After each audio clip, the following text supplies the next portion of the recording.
उसमें हम लोगों का और सबका इरादा यही है कि आज जो हिंदुस्तान के हालात हैं उसके एतबार से हम लोग कोशिश करेंगे और सब मिल कर के ये चाहेंगे कि ज़्यादा से ज़्यादा वोटिंग हो और फिर संजय भाव दीना पाटिल को हम लोग जिताने की कोशिश करेंगे और उनका जीतना भी चाहिए।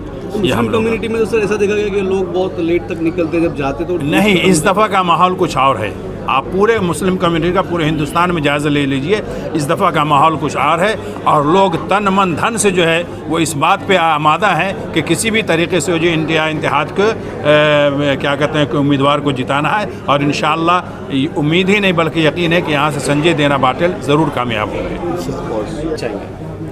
ये कहना चाहेंगे अपने लोगों से, हम जो है दरख्वास्त करेंगे कि 20 तारीख को भरपूर वोट के लिए निकलें, दूसरों को भी लेके जाएं और ये एक बड़ी ज़िम्मेदारी समझें क्योंकि इसी पर जो है हमारे आने वाला वक्त का फ़ैसला है। और हम लोग जो है वोट नहीं डालते थे पहले, लेकिन इस बार जो बेदारी नज़र आ रही है हमारे उलमा की जो इत्तिहाद की वजह से, और जो शिवसेना पार्टी ने इससे पहले जो 2.5 साल में मुसलमानों के लिए या आवाम इंसानियत के लिए जो काम किया उस बुनियाद पे भी जो है बेदारी है, तो हम भरपूर वोट देंगे, दूसरों को भी साथ में लेके जाएंगे इंशाल्लाह। मुस्लिम कम्युनिटी के पास एक मस्जिद है जहाँ से अनाउंसमेंट किया जा सकता है, मुस्लिम कम्युनिटी को बेदार यानी कि जगाया जा सकता है, लेकिन वोट का परसेंटेज हमेशा से ही गोवंडी के इस क्षेत्र में कम रहता है। इस बार ऐसी कोई चीज़ें की है कि लोग जागरूक हो उसके ऊपर? हर मस्जिद से जो है जुमा के बयान में ऐलान तो हो रहा है, लास्ट का आखिर का जो 10 मिनट होता है वोट की अहमियत पर बताया जाता है, लेकिन अक्सर क्या होता है कि डॉक्यूमेंट्स वगैरह हमारे वो मामला सही नहीं होते हैं और ये इलेक्शन के वक्त तो ऐसा भी होगा कि ज़्यादातर लोग गांव जा चुके हैं, तो ये भी मसला है। लेकिन कोई बात नहीं, जो लोग मौजूद हैं वो भरपूर वोट डालेंगे और मसाजिद से ऐलान हो रहे हैं, डोर टू डोर भी जाकर हम लोग जो है इसका प्रचार कर रहे हैं और आवाम में भी हम लोग जो है नाउम्मीद नहीं है, बेदारी चालू है, रहेगी इंशाल्लाह। वो असल में ना फतवा क्या था वो समझे ही नहीं ना। फतवे की एक अहमियत होती है, मुफ्ती देता है, मुफ्ती के लिए बहुत काबिल और बहुत ज़्यादा पढ़ा लिखा होना और वो जो है सर्टिफाइड होता है। अब हर कोई बोले मैं फतवा दूंगा तो फिर वो जहालत में और उसके फतवे में फ़र्क होता है। तो कोई कुछ भी बोले फतवा मैं भी दूंगा, तो आवाम जानती है कि कौन फतवा दे रहा है, किसको कबूल करना चाहिए और कौन बकवास कर रहा है, तो उसके हम लोग कान नहीं धरते कि कोई भी बोले। इलेक्शन से पहले इलेक्शन के वक्त जो है आचार्य कॉलेज में हिजाब का मसला उठा है, इस पर क्या कहेंगे? हिजाब का जो मसला है ना, ये सिर्फ इलेक्शन के वक्त नहीं है। आप देखिए ना तो कुछ ना कुछ कहीं ना कहीं होते रहता है, हिजाब का मसला हो या फिर ऐसे मामलात हो, तो ये भी एक सियासी हथकंडा है कि जो है मुसलमान जो है एक उसमें आ जाए, जज्बात में आ जाए और फिर कोई ऐसा कदम करें कि ताकि जो है सारे वोट एक तरफ हमारे जमा हो जाए, तो ये हथकंडा है। और फिर दूसरी बात ये है कि ये इस कॉलेज का हमेशा का मसला रहा है कि हिजाब के ताल्लुक जारी तो नहीं किया क्या चीज़ बता रहे हैं हिजाब नहीं, मुस्लिम समाज फतवा मैंने बताया कि हमारे दरमियान फतवा बहुत ज़्यादा दीनी उलूम में जो ज़्यादा एक्सपर्ट होते हैं, जो सर्टिफाइड होते हैं, मुफ्ती वही फतवा देते हैं। अगर मैं और आप है ना या आम लोग जो खड़े मैं फतवा दे रहा हूँ तो उसकी ना बड़ बकवास है, वो फतवा नहीं है। तो मुस्लिम समाज के मुफ्तियान फतवा देते हैं तो वक्त की मुनासिबत से देते हैं। तो क्या कहेंगे आप डॉक्टर साहब के, आप काफ़ी पुराने हैं यहाँ पे, काफ़ी जाने माने लोग जानते, कैसे लोगों को जागरूक करेंगे आप वोट के लिए? लोगों में जागृति पैदा करने के लिए तमाम उलमा कराम का इत्तेहाद इस बात की ज़मानत है कि हर मकतबा फ़िक्र के उलमा कराम, हर मसलक के उलमा कराम इकट्ठा होकर एकजुट होकर लोगों के अंदर वोट देने की जो बेदारी है वो पैदा की जा रही है और लोगों से अपील की जा रही है। और यहाँ तक कि मस्जिदों में भी ऐलान किया जा रहा है कि घर घर जाकर लोगों को जागृति पैदा करना कि वोट डालना हमारा शरई हक़ है, जमहूरी हक़ है।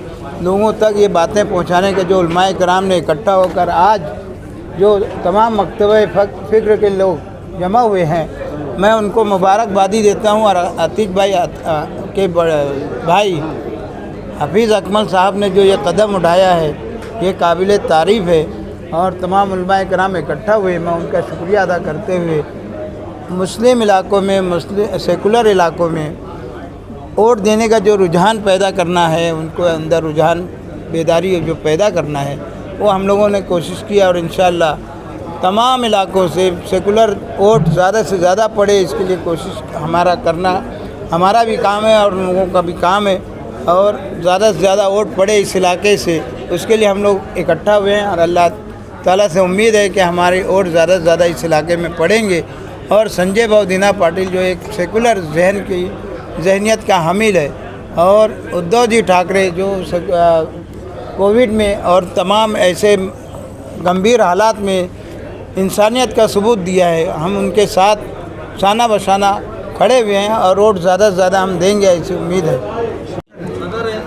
ये जो प्रोग्राम असल किया गया है, इसका मेन मकसद यही है कि हमारे इलाके में जो वोटिंग ना होने की बदनामी है, उसी को 100% पूरा करने के लिए ही ये मीटिंग बुलाई गई है। सारे उलमाए किराम के साथ साथ सारे जिम्मेदार लोग यहाँ मौजूद हैं। उन सब की यही जिम्मेदारी है कि 20 तारीख को हम किस तरह से 100% वोटिंग करेंगे, उसी का ये प्रोग्राम है। और इंशाल्लाह आइंदा भी इस तरह का प्रोग्राम होता रहेगा। ऐसा तो नहीं होगा कि इस प्रोग्राम के बाद सब अपने अपने घर चले जाएंगे और 20 तारीख तक का फिर कोई दिखेगा नहीं? इंशाल्लाह प्रोसेस कर रहे हैं, ऐसी कोई चीज़ कर रहे हैं कि हर दिन लोगों को जागरूक किया जाए कि वो सुबह सुबह सबसे पहले उठ के वोट करें। इस बार इसी तरह का प्रोग्राम आइंदा भी हो रहा है और आइंदा होता रहेगा। और इस बार इंशाल्लाह 100% वोटिंग होगी इंशाल्लाह हमारे इलाके से। अच्छा, क्या कहेंगे सर, सारी कम्युनिटी के लोग हैं, शिया जमात के लोग किस तरीके से संजय दीना पाटिल को सपोर्ट कर रहे हैं? आप ये समझिए कि अभी मैंने अपनी तकरीर में भी कहा, संजय दीना पाटिल नहीं, जैसा कि उलमाए किराम ने कहा, इस वक्त पूरे हिंदुस्तान का माहौल बड़ी तेज़ी से बदल रहा है। तमाम अकाबिर उलमा, मुसलमानों के बड़े बड़े इदारे, जिन्होंने अपने उलमा तक इन चीज़ों की एहतियात की कि अक्सर मीडिया हमारे उलमा के किसी बयान को भी फतवा वगैरह कह के पेश करती थी। उलमा ने इन तमाम चीज़ों को इग्नोर किया और उलमा ने उलमा से रब्ता करके हर इलाके में, हर तरफ पूरी मसलक के तमाम, कोई अलग नहीं है। और मीडिया पर थोड़ा बहुत लखनऊ का देखें तो लखनऊ में क्या होता है कि फ़िरक़े वाराना तौर पर अक्सर एक वर्ग को अगर एक कैंडिडेट कबूल है तो दूसरे को नहीं है, और ये बरसहा बरस से वहाँ चला आ रहा है। लिहाजा मौजूदा सियासत में लखनऊ शियत की नज़ीर नहीं बनेगा। 7 करोड़ शिया पूरे हिंदुस्तान में हैं। लखनऊ की एक कॉन्स्टिट्यूंसी में 30% शिया अगर कहीं अपने मफाद की खातिर कहीं चले जाएं तो 7 करोड़ में 6.5 करोड़ शिया आज सवाद आज़म और तमाम इत्तेहाद बैनुल मुस्लिमीन के साथ खड़े हैं। अच्छा सर, क्या कहेंगे कि मुस्लिम कम्युनिटी को हर बार जो है खाली इस्तेमाल किया जाता था, लेकिन आज सारी पॉलिटिकल पार्टी जो है, क्योंकि जो मुस्लिम समाज एकजुट हो गया है, सारे जमात के लोग, तो सारी ही पॉलिटिकल पार्टियां सब एक आस की तरफ से मुसलमानों की तरफ देख रही है। बिल्कुल इसलिए देखेंगी, और मैंने अभी अपनी तकरीर में कहा कि 2024 में मुसलमान बालिग हो चुका है। हमेशा ये होता था कि एक यतीम खाने से जैसे कोई बच्चा लिया जाए वक्त पढ़ने पे, और जब वो वक्त ख़त्म हो जाए तो दोबारा यतीम खाने में भेज दिया जाए। मुसलमानों के साथ अब तक यही होता रहा। लिहाजा मुसलमानों ने इस इत्तेहाद का मुजाहिरा अगर इससे बहुत पहले किया होता तो आज फ़िरका परस्त यहाँ तक का सफ़र करके ना आते। फिर भी देर आयत दुरुस्त आयत। अब यहाँ से मुसलमान जाग चुका है, बेदार हो चुका है, और संविधान पर यकीन रखने वालों के साथ मुसलमान इसलिए खड़ा हुआ है कि वो भी भारत में रुका ही इसलिए कि उसे यहाँ के कानून पर यकीन था। और हम यहाँ पर किसी के मरहूने मिन्नत होके नहीं रह रहे हैं। हम अपना बिज़नेस, अपनी मेहनत, अपनी मजदूरी, अपनी तमाम चीज़ें खुद कर रहे हैं। अक्सर आज भाजपा के कुछ लोग हमारे मदरसों को ये कह के निशाना बनाते हैं। आप ये देख लें कि इतने सारे मदरसे हम खुद आपस में देख रहे हैं, और ये देखना इस बात की दलील है कि हमें मुल्क में भीख नहीं बल्कि हमें हमारा हक़ चाहिए। और आज मैं मुबारकबाद देता हूँ अपने तमाम अकाबिर उलमाए किराम को कि उन्होंने वो माहौल बना दिया है। अब तक मुसलमान जब टुकड़ों में होता था तो भीख का कटोरा लेता था, इकट्ठा हुआ है तो हक़ लेगा, और इंशाअल्लाह ये हक़ हम इंडिया सरकार से लेंगे, क्योंकि उन्होंने अपने संविधान में हमें भी जगह दी है। एक तरफ इंडिया इत्तेहाद ने हमें जगह दी है अपने मैनिफेस्टो में, और एक तरफ मुल्क का वज़ीर आज़म हमें निशाना बना रहा है। लिहाजा निशाना बनाने वाले को ये उम्मीद नहीं करनी चाहिए कि हम उनके साथ जाएंगे।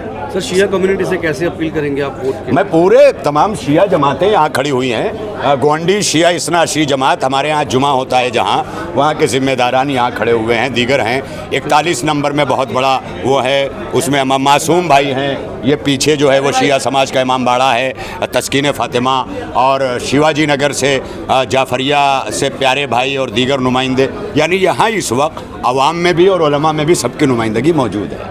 और यही अपील करते हैं कि जहाँ भी शिया हो वो शिया बन के नहीं, मुसलमान बन कर के इस वक्त मुल्क के साथ, मुसलमानों के साथ खड़ा रहे। बहुत खूब।